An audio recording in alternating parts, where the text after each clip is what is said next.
সেটা নিয়ে আমি পয়েন্ট তুলতাম না, কিন্তু নিচে লেখে আল হাদিস।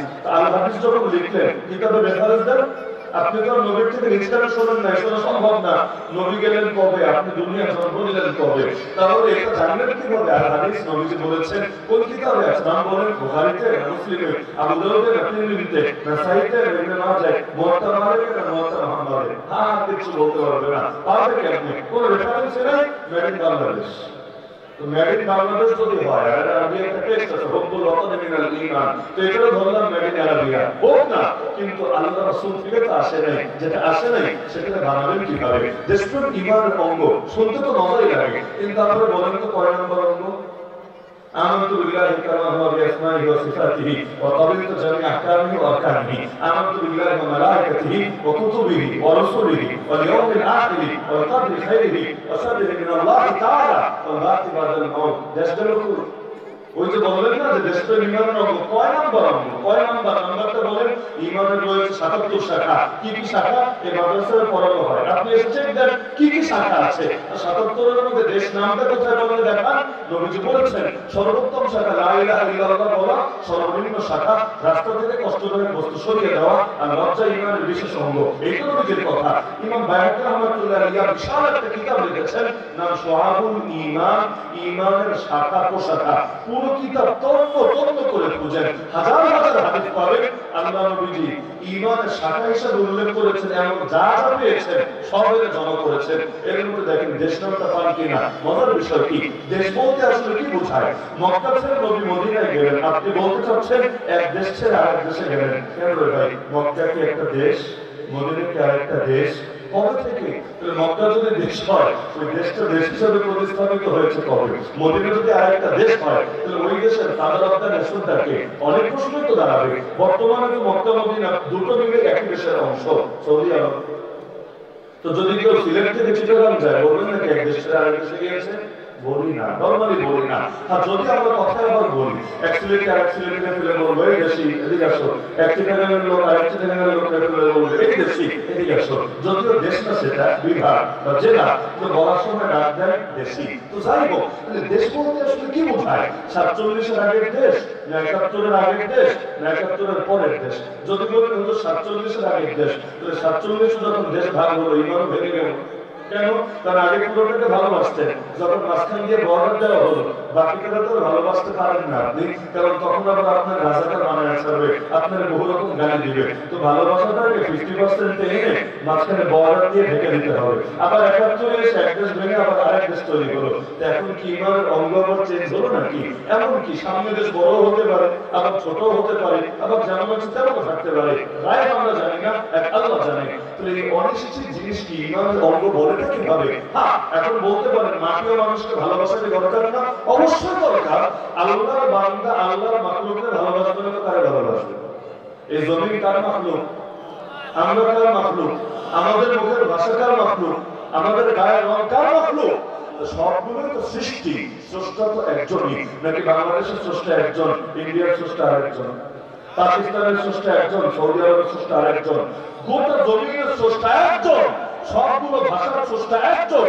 এই ভাষার ভিন্নতা এটা কোনো মানুষের বানানো না। ভাষার ভিন্নতা কার দান? কোরআনে আছে, ওয়া মিন আয়াতিহি খালকুস সামাওয়াতি ওয়াল আরদ ওয়া ইখতিলাফু আলসিনাতিকুম ওয়া আলওয়ানিকুম। আল্লাহর নিদর্শন হলো তোমাদের ভাষা এবং তোমাদের রঙের ভিন্নতা। তো ভাষার ভিন্নতা যদি আল্লাহর নিদর্শন হয়, গায়ের রঙের ভিন্নতা যদি আল্লাহর নিদর্শন হয়, তাহলে কেউ সাদা হয়ে যদি কারাকে ঘৃণা করে, এক ভাষায় কথা বলে যদি আরেক ভাষাকে, আরেক ভাষাভাষীকে ঘৃণা করে, সে মূলত আল্লাহর সৃষ্টিকে ঘৃণা করে, আল্লাহর নিদর্শনকে ঘৃণা করে। এজন্য ওই যে রাষ্ট্রভাষা উর্দু হবে, এটা নিয়ে আন্দোলন হয়েছে না? এই আন্দোলনের বিরুদ্ধে কোন হুজুরের ফতোয়া দিতে দেখেছেন? দেখেন নাই। কেন? কারণ যেটা আল্লাহর সৃষ্টি সেটার প্রতি অবশ্যই শ্রদ্ধা প্রকাশ করা উচিত।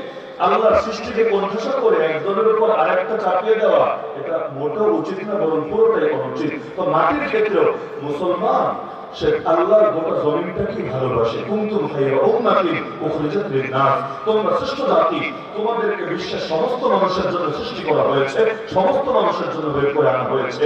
আরে সেই মানুষটা বাংলাদেশেই থাকুক আর আমেরিকায় থাকুক, সৌদিতেই থাকুক আর আফগানিস্তানে থাকুক, সে যদি কালেমা পড়ে সে আমার ভাই, সে আমার ঈমানের ভাই, তার পাশে দাঁড়ানো আমার নৈতিক দায়িত্ব।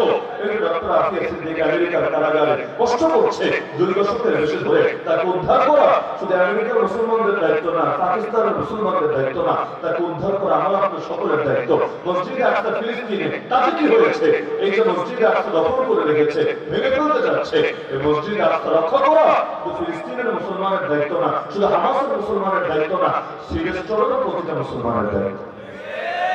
चीन और हमारा, हिंदुस्तान हमारा, मुस्लिम है हम वतन है सारा जहां हमारा, तौहीद की अमानत सीनों में है हमारे, आशा नहीं मिटाना नाम निशा हमारा। तो বলছিলাম তো নবীজি এই হকের ব্যাপারে আমাদের প্রচুর কমতি, যে আল্লাহর নবীজি সাল্লাল্লাহু আলাইহি ওয়াসাল্লামের নামে প্রচুর জাল হাদিস আমরা বলি। এখন থেকে নিয়ত করেন, যেহেতু বান্দার হক নিয়ে আলোচনা, 1 নম্বর শুরু করলাম নবীজিকে দিয়ে, এখন থেকে নিয়ত করেন আল্লাহ যতদিন বাঁচিয়ে রেখেছেন নবীজির নামে না জেনে অনুমান ধারণা শোনা কথার ভিত্তিতে কোন হাদিস মার্কেটে চালাবেন না।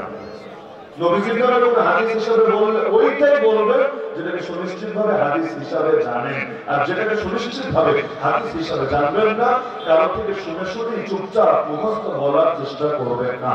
বাংলাদেশে বেদাতি আছে নাকি নাই? ভালো করে নাই? নাই নাকি? আছে। বেদাতিদের সবচাইতে বড় পুঁজির নাম জাল হাদিস। যদি জাল হাদিস বলা আজকে ওরা বন্ধ করে দেয়, ওদের মার্কেটের বিশেষ হয়ে যাবে। কেন? ওরা নিজেরা নতুন নতুন যত আমল করে এগুলোর প্রতি মানুষের আকর্ষণ জায়গায় জাল হাদিস বলে বলে, জাল হাদিস বলতে না পারলে ভণ্ডামি অর্ধেক খতম হয়ে যাবে। এজন্য চেষ্টা করুন ভালো কথাও ভালো কথা হিসেবে বলেন, কিন্তু নবীজির নামে চালাবেন না। নবীজির নামে চালাতে হলে আগে নিশ্চিত করে নেবেন যারা বিদগ্ধ ওলামায়ে কেরাম আছেন, গবেষক ওলামায়ে কেরাম আছেন, তাদের থেকে তাহকিক করে নেবেন হুজুর আসলে এটা সত্য কিনা, আসলে এটা বাস্তব কিনা। তিনি যদি বলেন হ্যাঁ বাস্তব, আপনাকে রেফারেন্স দেখিয়ে দিবেন, আপনি বলেন। আর যদি বলেন না এটা তো লোকমুখে প্রচলিত তবে হাদিস না, কোশ্চিন কারো বলবেন না, নাহলে আপনার জাহান্নামে যাওয়ার আশঙ্কা আছে। মনে থাকবে ইনশাআল্লাহ। নবীজির দ্বিতীয় হক, নবীর নাম শুনলে এক মজলিসে অন্তত একবার নবীর সাথে দুরূদ পড়া ওয়াজিব। সেই দুরূদ লম্বা দুরূদ পড়েন, ছোট দুরূদ পড়েন, সাল্লাল্লাহু আলাইহি ওয়াসাল্লাম। ছোট দুরূদ এই এতটুকু অন্তত পড়তে হবে, ওয়াজিব। না পড়লে আপনার গুনাহ হবে। খেয়াল করলে দেখবেন অনেক সময় এমন হয় নবীজির নাম শুনি বক্তার আলাদা করে বলা লাগে, এই সবাই বলেন সাল্লাল্লাহু আলাইহি ওয়াসাল্লাম, সবাই বলেন, কেন বলতে হবে? বরঞ্চ নবীর নাম শোনা মাত্র মুহাম্মদ শব্দই শোনেন, রাসূলুল্লাহ শোনেন, আল্লাহর নবী শোনেন, আল্লাহর রাসূল শোনেন, আপনি তো বুঝতে পারছেন কাকে বোঝানো হচ্ছে?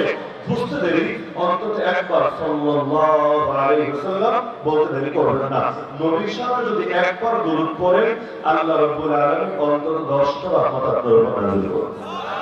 তো একবার দুরূদ পড়লে যদি 10টা রহমত নাযিল হয়, তাহলে দিনে যদি অন্তত 10-20 বার দুরূদ পড়া যায়, সুবহানাল্লাহ, বিশাল বড় ব্যাপার।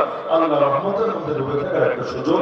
তার চাইতে বড় সুবিধা হলো নবীর নামে যদি নিয়মিত দুরূদ পড়তে পারেন, আল্লাহ তাআলা আপনার দুনিয়া এবং আখিরাতের সমস্যাগুলোর সমাধান তো করবেনই, আল্লাহ নবীজিকে স্বপ্নে দেখার কপাল হতে পারে, নবীজির রওজায় আসার জিয়ারত করার সৌভাগ্য হাসিল করতে পারে, আর কিয়ামতের দিন আল্লাহ রাসূলের সুপারিশ এবং হাউজে কাউসারের পানি পান করার মহান মর্যাদা আল্লাহ আপনাকে দিয়ে দিতে পারে।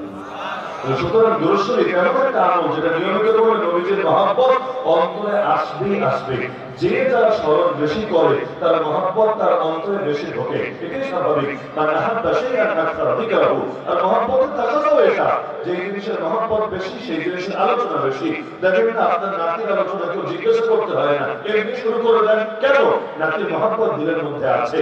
অনেকে কেউ জিজ্ঞাসা করে না এটা ছেলে কি করে মেয়ে কি করে বলতে শুরু করে দেয়, কেন? মহব্বত দিলে আছে। আল্লাহ এবং তার রাসূলের মহব্বত যদি থাকে বলে দিতে হবে না, জিকির আর দুরূদ এমনি হবে। কেন? এটাই মহব্বতের দাবি। কেউ শুনলে শুনুক, না শুনলে না শুনুক, কেউ দেখলে দেখুক, না দেখলে না দেখুক। আপনি তো পড়ছেন আল্লাহকে শোনানোর জন্য, আপনি তো পড়ছেন রাসূলুল্লাহ সাল্লাল্লাহু আলাইহি ওয়াসাল্লামের ভালোবাসা অর্জনের জন্য। সুতরাং এই দুরূদের ব্যাপারে কখনোই কার্পণ্য করবেন না, বিশেষ করে শুক্রবার দিন। আর দুরূদ পড়ে দোয়া করে আল্লাহ দোয়া কবুল করেন, দোয়া ফেরান না। এজন্য জানাজার নামাজও দেখেন না, দুরূদ পড়ি, আগে দুরূদ পড়ি পরে দোয়া করি। প্রথমে সানা আল্লাহর প্রশংসা, এরপর নবীর সামনে দুরূদ, তারপর দোয়া। কেন?